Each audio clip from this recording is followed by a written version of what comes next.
Okay, we are ready for another episode of Pollinating the Planet with Love. I have an incredible guest with me today, Koch, and we are ready to go, I think. Are you ready to go in and pollinate the planet with love? I've been pollinating the planet with love for a long time, so let's get one going. Let's go. Welcome, everyone, to another edition of the Pollinating the Planet with Love show. I'm your host, Beth Bell, and I have a very special guest with me here today. Koch is a veteran movie producer, the former president of the Academy of Motion Picture Arts and Sciences, and former president of the Producers Guild of America with Mark Gordon.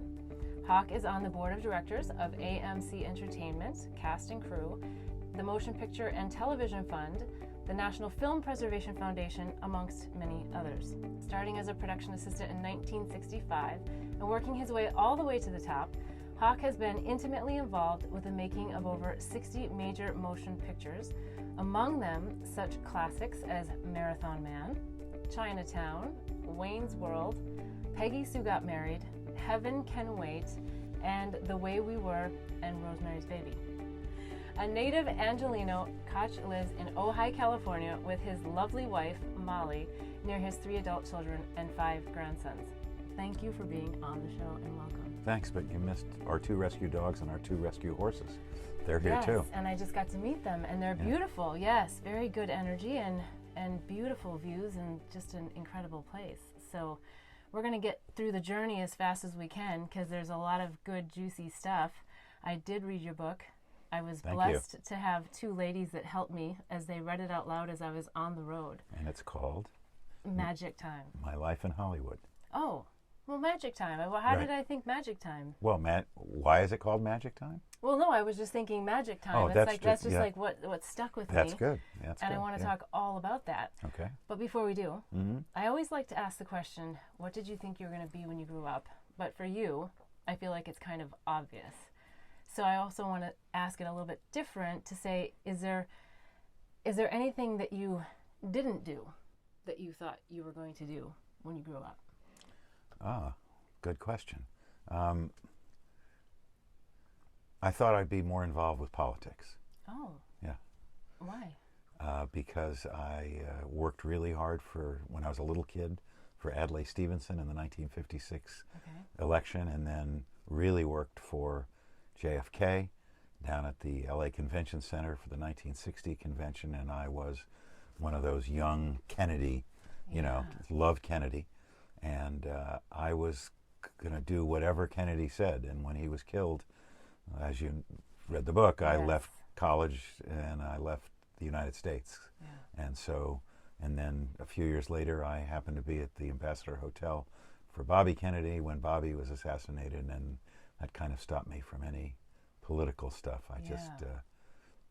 Interesting. Do you have any premonition what you might have been able to do? Was there something specific that you were really kind of holding a torch for?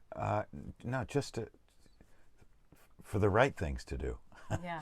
There's a lot of wrong stuff going on right now. Yeah. And so I wished that I worked hard for Obama in 2008 and was able to get 1 million phone calls in the Los Angeles area during the election. Oh, wow. And so I felt like, I like making a difference. Yeah. So. Yeah. Speaking of difference, I think your story is very touching. It's very interesting in that you were born into a family that's very well known, and you had to follow in your father's footsteps, which sounds like, in some respects, was an incredible thing, and in other respects, it was a really difficult thing. Yeah.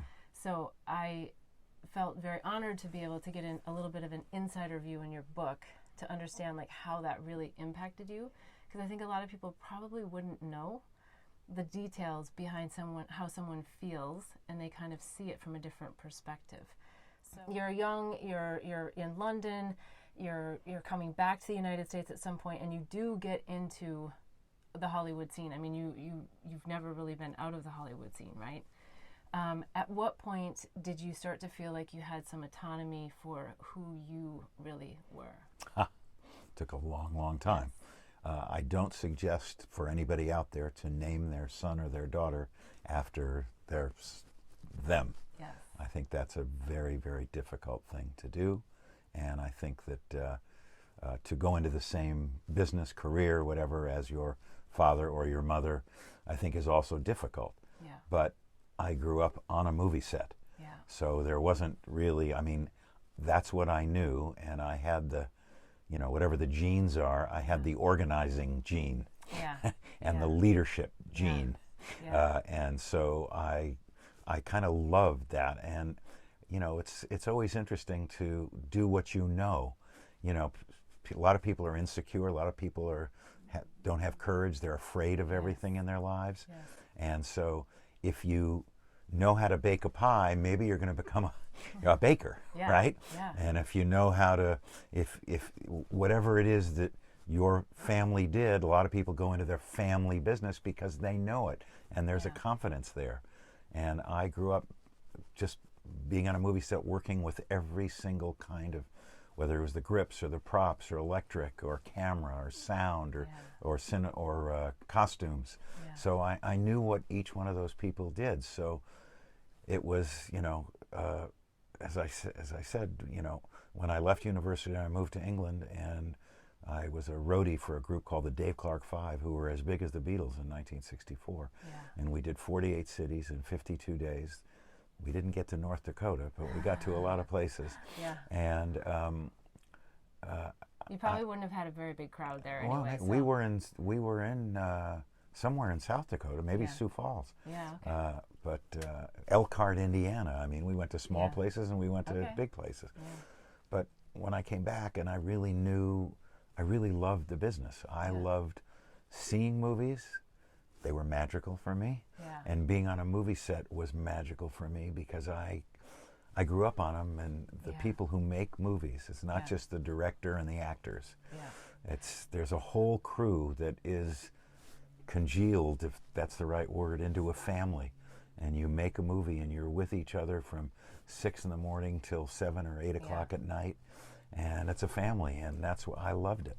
So, but the only problem was when I met people, I was Howard Koch Jr. Right. And so when I met someone, they'd go, "Oh, you must be so proud. Your dad is such a wonderful man. Do you know what he did for me? And please say hi to him for me." Yeah. They didn't talk to me. They talked about my father. And how did that make you feel? Well, it was hard. Yeah. It was very hard, and no matter where or what I did, I moved up the ranks in our business. But even so, I'd meet somebody that knew my dad and didn't know me, and they'd say, "Are you in the business?" After I'd done, you know, a lot of movies and been a top AD on some of the greatest movies ever. Yeah. And I was very fortunate. And I remember I don't remember which movie it was, but you were working and you were in the restroom and overheard two gentlemen saying, "Well, he's only here because of his dad," and then the other guy said, "Well, actually, he's doing a pretty good job." Yeah. Well, so that when the guy said the only reason that Howard got the job was because of his father. Yeah. And I just felt terrible. Yeah, I'm sure your heart sank. Yeah, I was like, I was working hard, and I thought everybody, you know, thought I was doing a good job. And when the other guy said, "Yeah, but you know, give him a break because he's doing a good job," I knew at that moment that I had to work harder than anybody else to prove that I wasn't there because of my father, that I was there because of what I could do. Yeah. And I think that continued. I mean, every time I'd meet somebody, and it wasn't monthly, it wasn't weekly, it was daily. I'm sure, multiple times, probably in a day sometimes. Yeah. Do you have any advice? Because knowing what you know now, I mean, that's why I made Peggy Sue Got Married. Yeah, you're much wiser, and so you might have some pearls of wisdom for others that are in a similar situation, that they've been named the same name, and they're sort of struggling with this identity. Is there anything that comes to mind for advice to others or pearls of wisdom? Well, I like live your dream. I like living your dream. Not what your parents want, not what your friends want, not what your partner wants, but really look deep inside you and say, what do I want to do? Yeah. And if you can find that answer and really look hard and deep, then go for it. Yeah. Then go for it. I say show up. A lot of people, "Oh, I don't want to go to this party," or "I don't want to go to dinner with this person," or "Do I have to go there?" I always say show up because, well, like you're starting out, you've got this great show, you've got an amazing thing you're trying to get our planet to understand? And a lot of people would say, well, it's not even, it's just starting. Why am I doing this? Well, I'm doing this because I feel like I have to show up for you, because what you are trying to do here for the planet is very worthwhile. And who was it? I think it was James Madison, I think the 4th president of the United States, who said, if everybody was wonderful, we wouldn't need government. Oh, interesting. Yes, so yes. I have a couple of pearls. Yeah.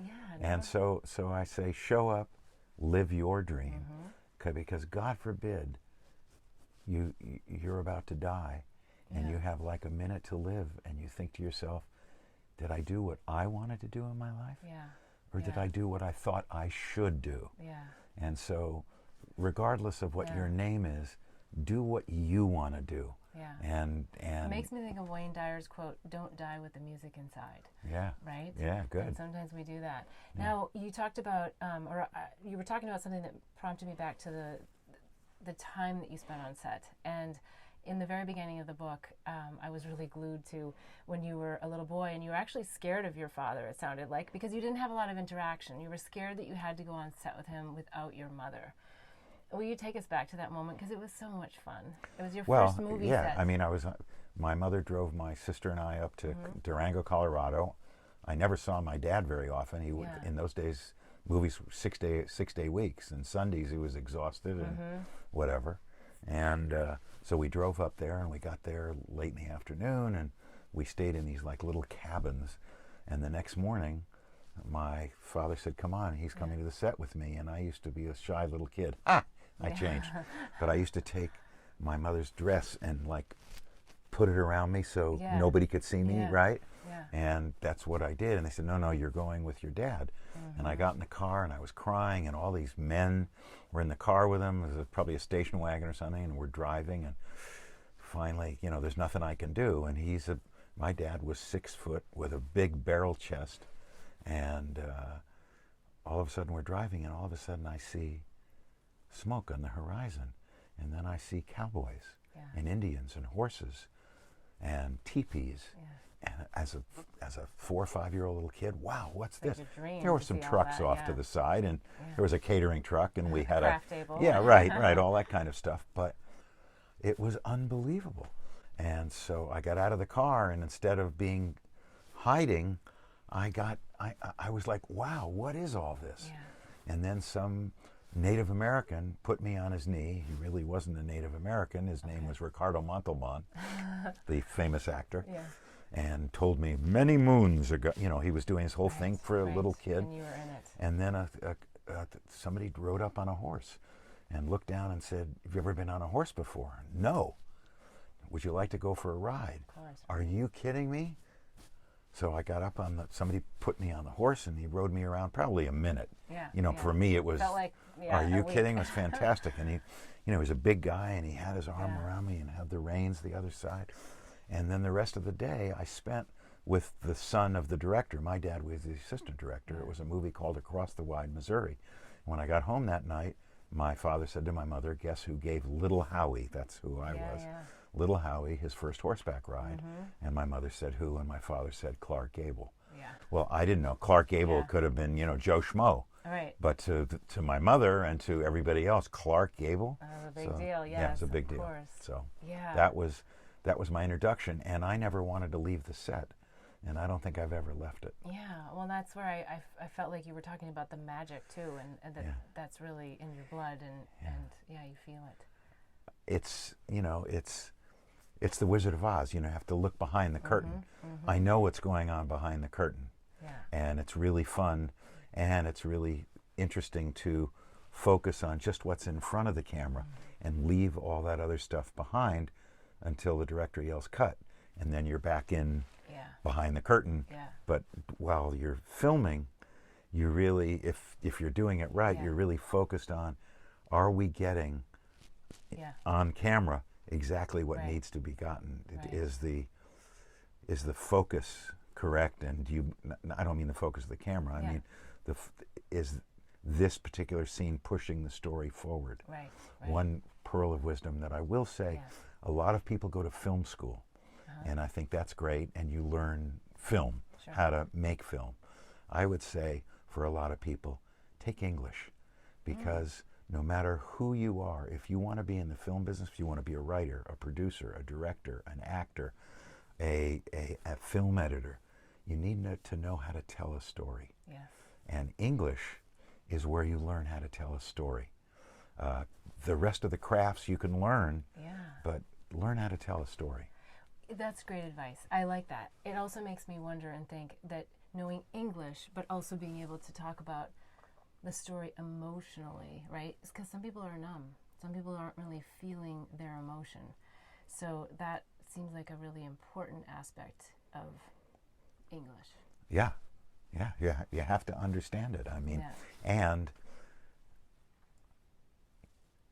you can have all the action in the world, and today the franchises and you know, this guy beats up that guy and blows up this thing. That's great, and you know, I'm thrilled that a lot of people are going to the movie theaters. But you also have movies that win Oscars. Are generally emotional. Like last year's winner. You know.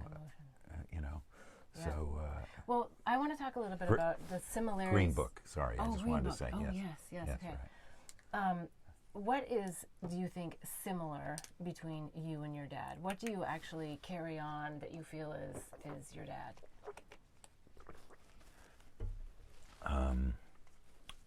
Similar. Well, I think we both love movies. I think we.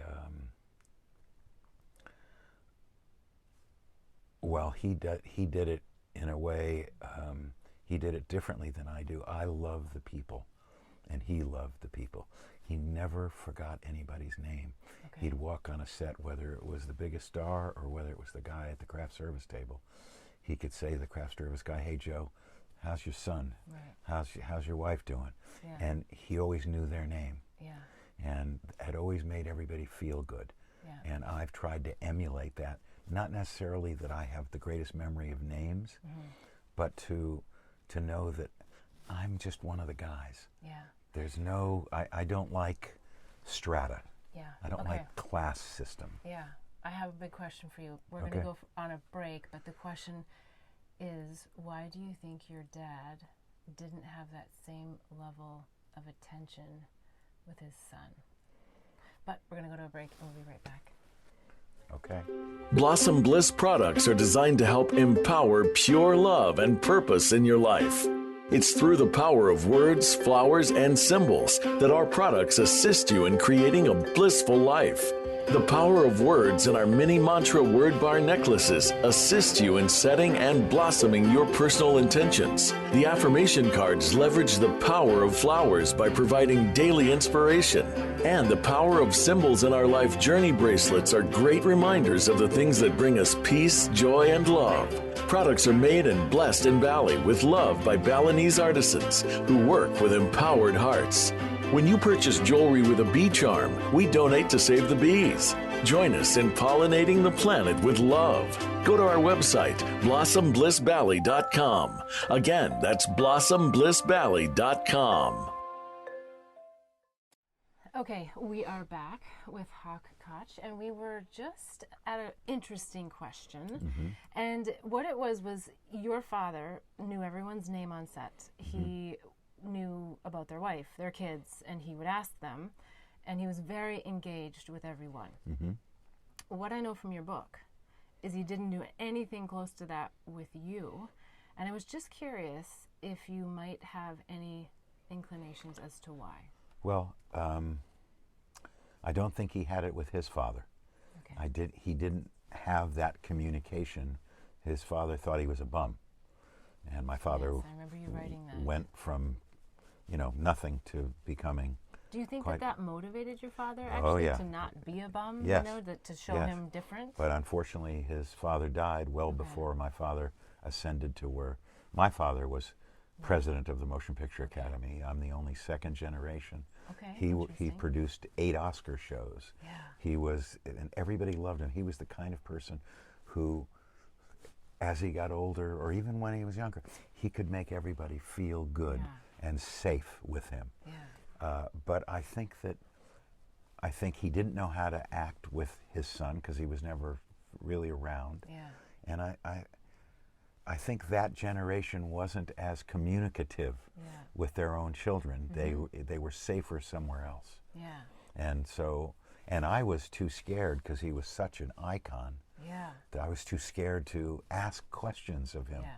But I would imagine that gave you some really interesting skill sets with your own children and different ways that you actually interacted with your own children. Yes. So maybe but you could ask them whether I did a good job or not. But parenting is hard. Parenting is hard. But yes, I made sure that all three of my kids talked to me, and I talked to them. Yes. Sometimes they didn't want to hear me because that's what kids don't want to hear their parents. But at least I was there. Yes. Yes. Yeah, interesting. So I think it also sounds like from your book that your father's relationship also impacted your relationships, marriage, right? Yes. Over time. So, and your parents' relationship, it sounded like, was sort of the quintessential, the 50s. Yeah. And I loved when you wrote. Well, I didn't love, but I mean, I loved thinking about that time when, even though your mom was all day long taking care of the kids, when Dad was coming home, she went up, fixed her hair, freshened up, and put on her high heels. Makeup, high heels, right? Arpege. I think that was a cologne in the 50s. Yeah. And when my dad came home, he'd toot the horn, and she'd be downstairs to give him a hug, looking like she looked, when they first got married. Yeah. And I guess I assumed, well, that's what a marriage is. Yeah. When I come back after a 12-hour day, I wanted to. Where's my wife in high heels and ready to be there with me? Yeah. And they weren't. Yeah. They were, doing what in, I guess, late 60s, early 70s, it was the women's movement, and it wasn't, I'm just here to take care of you. Yeah, women were looking to be their own and have a different type of relationship. Right, so, but I didn't put that together, and unfortunately, I made some mistakes, and they made some mistakes. Well, and I felt like the pearls of wisdom that came from that throughout your book was that you really reflected back on that. And, sometimes we learn the same lesson a couple of times, but you were learning the lessons along the way.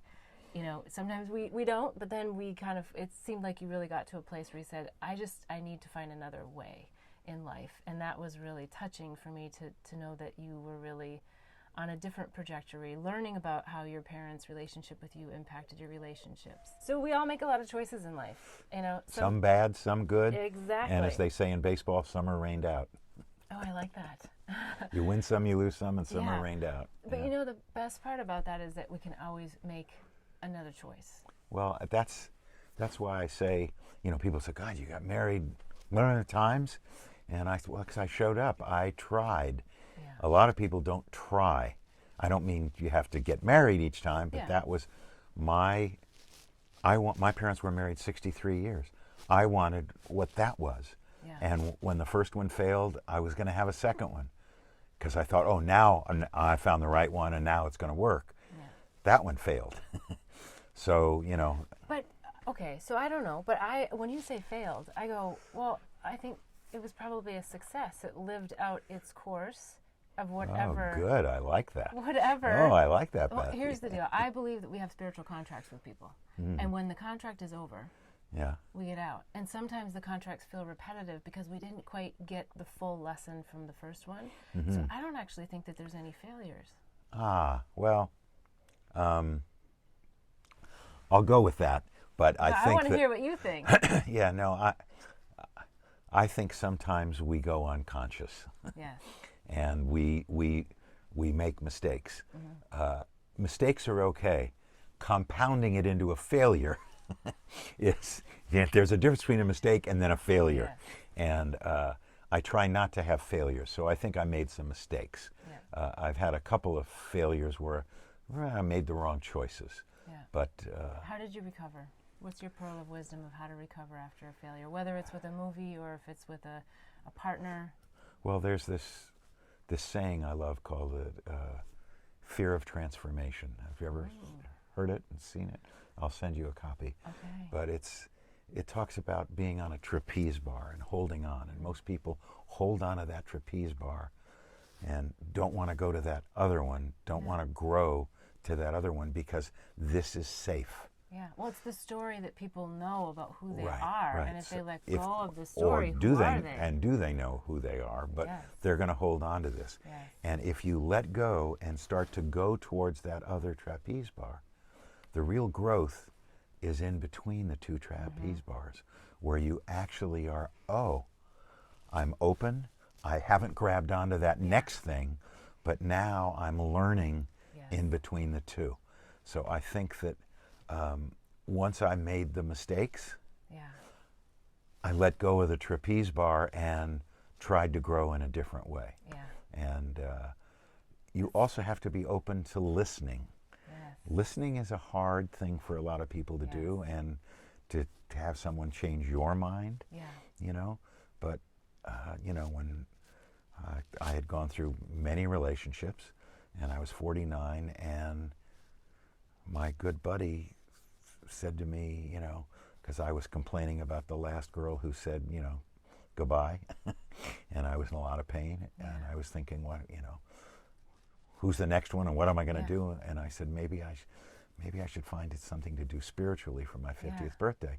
And this nice Catholic guy said, well, I've been to your children's bar and bat mitzvahs. Can you get bar mitzvahed at 50? And I went, wow, I don't know. What a great idea. And all of a sudden, I latched onto something that gave me a path. And I called and I found a rabbi, and I don't know if you want to hear the story. I do, because this goes into what you were just saying of, do you know who you are? Right. Well, and that rabbi I didn't definitely know. ask you some good questions. I met with a rabbi. I found a rabbi who taught Kabbalah and Hebrew meditation. Okay. And I went into his kind of dark little room. And dark little room. Why well, was, no, why it was just because Just it how was it in felt a when you went in. it was cozy and warm, but it wasn't like some bright. It didn't look like a doctor's office or something that's bright. It was just kind of warm and one light on, one small light, and I talked to him for about a half hour and kind of told him kind of who I was, and he said to me, "Well, who are you?" And I went, "Oh, well, I'm a movie producer." He said, "No. Who are you?" And I went, "Oh, well, I'm a father and I'm a son." He said, "Come on, who are you?" And I was like, "Uh-oh. Well, who am I?" And I don't know where it came from, but I said, "I'm a Jewish man." And he said, "That's a start." And he said, and I thought, "Uh-oh, I'm in trouble." And he said, "What's your Hebrew name?" And I said, "My parents are non-religious. I never had a bar mitzvah. You know, I don't have a Hebrew name." And he said to me, Before we disclose the Hebrew name, or the new name that you came up with. This is before. This is the moment where I changed. And this is where I want to take a really quick break, and we'll be right back. Oh, okay. Blossom Bliss products are designed to help empower pure love and purpose in your life. It's through the power of words, flowers, and symbols that our products assist you in creating a blissful life. The power of words in our mini mantra word bar necklaces assist you in setting and blossoming your personal intentions. The affirmation cards leverage the power of flowers by providing daily inspiration. And the power of symbols in our life journey bracelets are great reminders of the things that bring us peace, joy, and love. Products are made and blessed in Bali with love by Balinese artisans who work with empowered hearts. When you purchase jewelry with a bee charm, we donate to save the bees. Join us in pollinating the planet with love. Go to our website, blossomblissbali.com. Again, that's blossomblissbali.com. Okay, we're back with Koch, and we were just about to how you came up with a new name. Is it a rebirth? Well, yes. I have to go back and say, when the rabbi said, you know, "What's your Hebrew name?" And I said, "I don't have a Hebrew name." He said, "Well, for your 50th birthday, for your bar mitzvah, you'll be given your own name." And when he said that, I broke down. And he said, "What's wrong?" And I said, "I just realized for 49 years I've had my father's name. I want my own name. Yeah. And then the rabbi said, you know, something that changed my life at that exact moment. Yeah. A rabbi said to me, you can have your own name. What? Oh, I can do anything I want because it's my life. Yeah. I can change my name. Yeah. And so we talked, did you want to be known as Beth or Molly or Frank or Jerry or whatever? Yeah. No. Well, he said, well, did you ever have a nickname? And my initials were HWK. That's another story why the W was always there. Yeah. And a few people called me Hawk when I was in school because, you know, you write it on your school books, but it didn't stick. And he said, do you know anything about hawks? And I said, yeah, bird of prey. And he said, well, no, hawks mate for life. And I went, yeah, I haven't been very good at that. And then he said, they also can see from horizon to horizon, and they can see like a squirrel a half a mile away. Right. Wouldn't it be great if you could see the panoramic of your life and the detail always at the same time? Interesting. And I thought, whoa, that's something to strive for. The panoramic of your life and the details at the same time. Yeah, always. Yeah. Every choice you make, everything. So, any rate, I said, but isn't Hawk a pretentious name? And he said, it's only if you allow it to be. Mm-hmm. And I don't think I've allowed it to be because it's my name. And so I went away. I went up to Telluride, Colorado, just for a week, just to try and think through, you know, could I, at 50 years old, I was a producer, I'd run a production. So I you was had up there. established your name. Yeah, I was up there, and I saw a Native American. Because I hadn't established my name yet. I was I was thinking about changing my name to Hawk. And when there was a Native American selling little trinkets, and there is a little cloud, which is thunder, a lightning bolt, and the word listen. Yeah, I love it. And I asked the Native American, I said, what does that mean? And he said, do you know how awake and aware and attuned we are, all of our senses, between the lightning and the thunder? How we listen to all of those senses. Wouldn't it be great if you could be that awake and aware and attuned to all of your senses all the time, not just between the lightning and the thunder? And I thought, oh, that's the A, my initials, HWK, that's the A in Hawk. Okay. And then I came home and I decided to write a letter to a bunch of my friends and say, I'm changing my name. Yes. You know, hey, I'm going to get bar mitzvahed on my birthday, come to the restaurant, I got bar mitzvahed at a restaurant, and I'm going to become Hawk. Yeah. And some people said, you know, come on, what are you doing? And oh boy, Howard's really gone off the deep end. And other people said, wow, he's really making a statement. He's really trying to be conscious, trying to be awake and aware, and make choices. Yeah. Make the right choices. So then how did it feel? You had a new identity. You're still you, but you have a different name. Well, as the rabbi said, you take 2 steps forward and 1 step back. It was hard at first. Yeah. But when I met people, instead of, oh, I know your dad, it was, wow, is Hawk your real name? Or how'd you get the name Hawk? Or Interesting. But they started to talk to me. They wanted to know about you. Yeah, they wanted to know who I was. And therefore, I got to have a conversation with them. Yes. They didn't just say hi to your dad. Yes. They actually talked to me. So that was a big change. Yeah. Big change. Yeah. And I kind of liked it. It was, you know, I had friends who we'd go to lunch and they'd say, man, I mean, I wish I could, you know, I'm unhappy in my marriage. I wish I could get out. I wish I could make the change that you made. I wish I could do those things. And what was your advice to them? Do it. Show up. Yeah. You know, show up for your friends, show up for your family, but number one, show up for yourself. Yeah. You also said in the book, have fun. Have fun was one of your life lesson takeaways. Yeah. And I'm having fun right now. yeah, me too. I love this. I think sometimes there's confusion about having fun and getting the job done. So whether it's the job done in like being alert in a relationship, whether it's getting a movie set done, any pearls of wisdom how to balance the fun? Because I grew up in North Dakota, and you know what? It was work hard, be humble, and I do have a lot of fun. But You look like you do. I do, but I still go back to that, kind of like got to get something done, and that's necessary. But there is that balance. So any pearls of wisdom on that?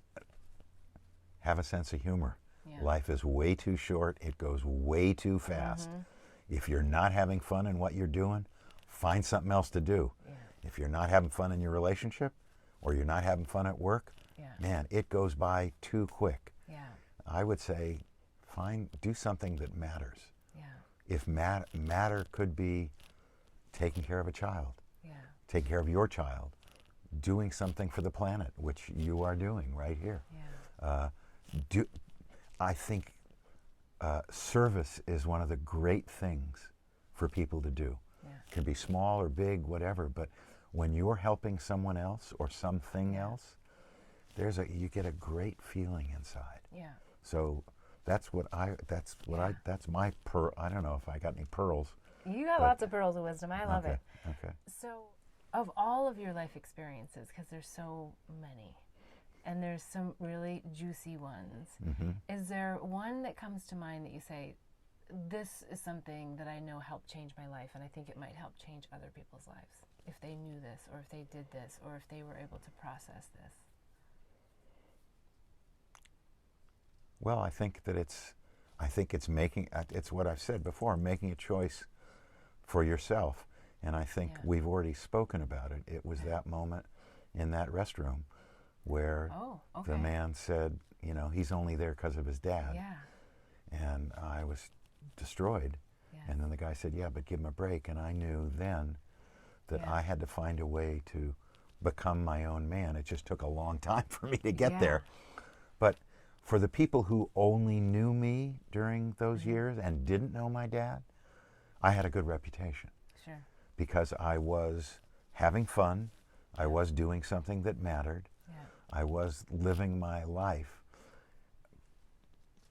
I don't know if compartmentalizing is the right word, but here I could do a lot of good things. Here I was making mistakes. Yeah. And so I allowed myself to have this fun and to do the things that I really thought I was good at. Oh, that's the other thing. Find something that you're really good at. Yeah, I knew you were going to say that. Yeah, find something you're really good at.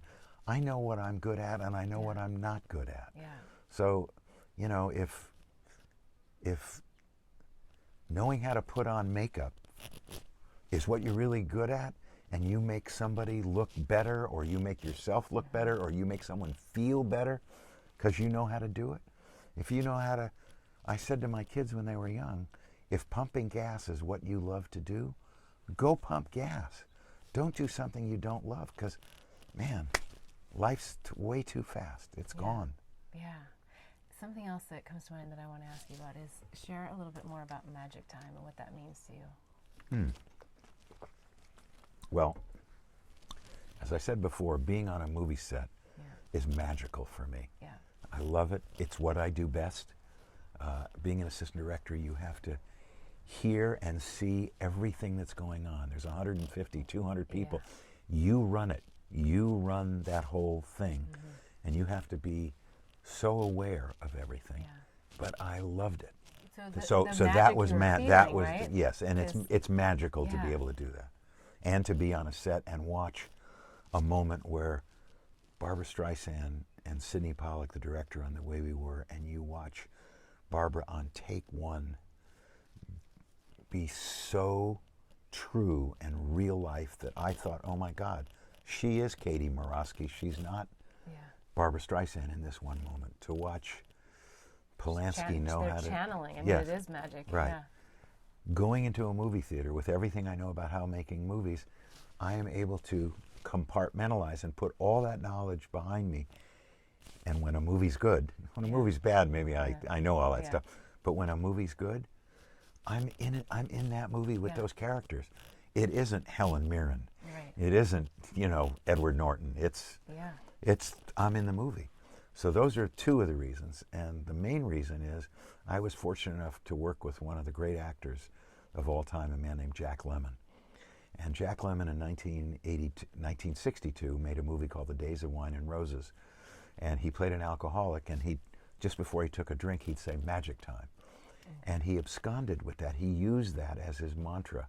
And when I got to work with him later in the 1960s in a movie called The Odd Couple, he would be talking to you, and he'd hear roll camera, and he'd go, "Magic time," and he'd turn to the camera and to the character, and he'd be in there, and he'd be totally focused on what it was. Yeah. And I thought, oh, what a cool thing to do. Yeah. I took that so that when I was behind the camera and you'd hear roll camera, I didn't say it out loud because I wasn't Jack Lemmon, but I would look at the video screen and think to myself, "Magic time."